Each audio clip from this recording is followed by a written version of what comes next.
that energy is okay to have on set. It works with the dynamics of the characters. Thank you so much for taking the time to talk with me today. I really appreciate it. Hi, Tessa. It's good to meet you. It's so nice to meet you. So I'd love to know, like, where the spark came for this. Where, did you get your inspiration for the story? So the spark came when I was doing research on Homeland, and we met with a bunch of ambassadors. I mean, we met with an incredible array of people, and this ambassador came in and she just started talking about like, well, here's what she did in Kazakhstan and here's what she did in Jordan.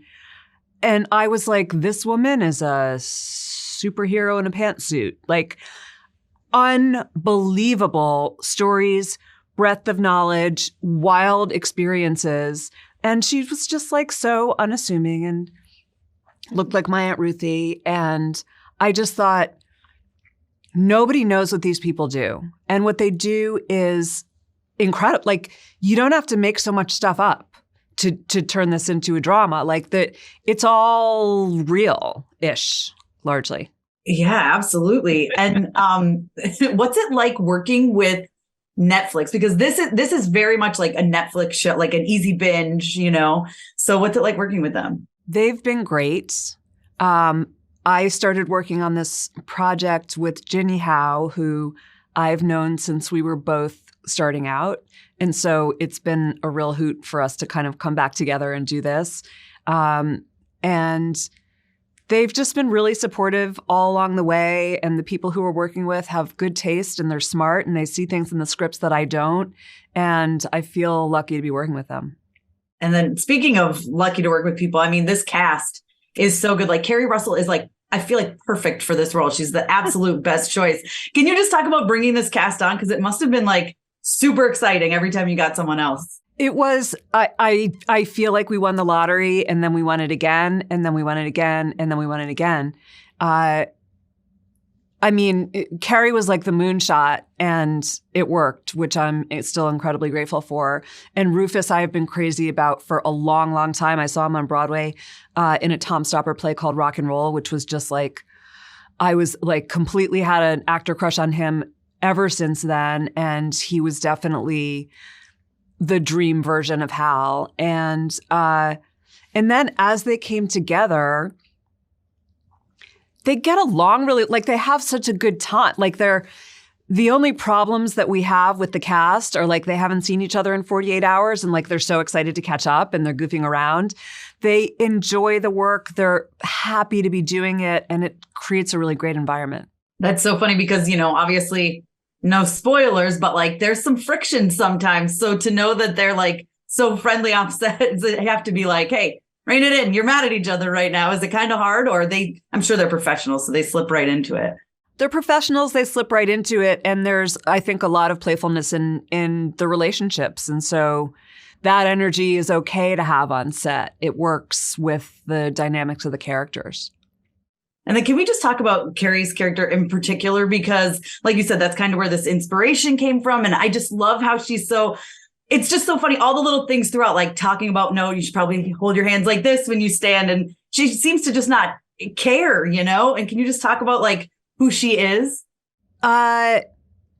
She's a lot of people that I know who are, I don't know. I think women feel like her all the time. They feel like something's not tucked in or something's in their teeth or they're about to break something. I think we all, and everybody, it's not a woman thing. I think we all kind of are aware of this humanity that we're trying to keep under wraps all the time so that we can present a kind of a acceptable version of ourselves to the world. But the idea seemed really exciting to just have a character who's kind of obviously always a little bit at the mercy of that.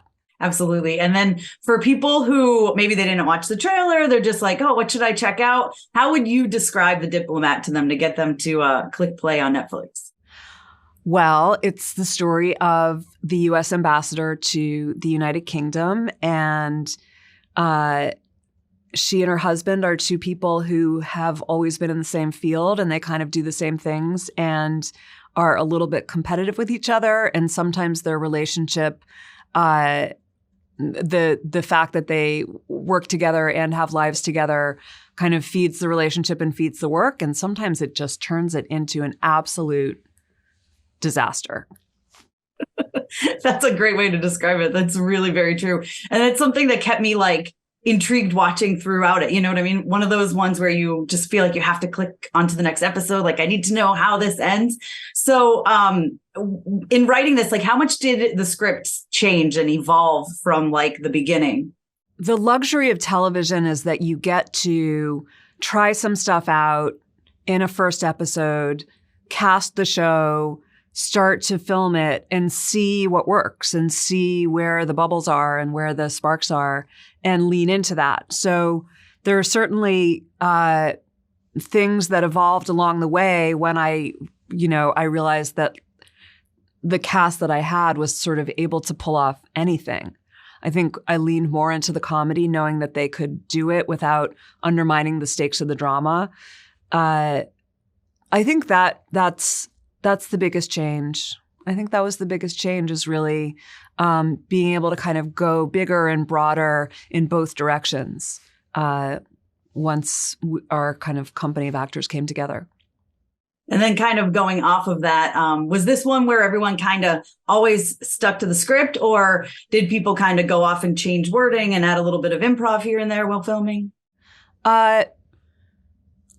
We always stick quite closely to the script, but then if somebody improvs a line that feels really great, then it goes absolutely straight into the movie. I am happy to kind of take ideas from everybody who's got one on the set, but we always do certainly get a version of it that looks exactly like it does on the page. And then what do you hope people kind of take away from this, either from maybe a specific character or just the overall story?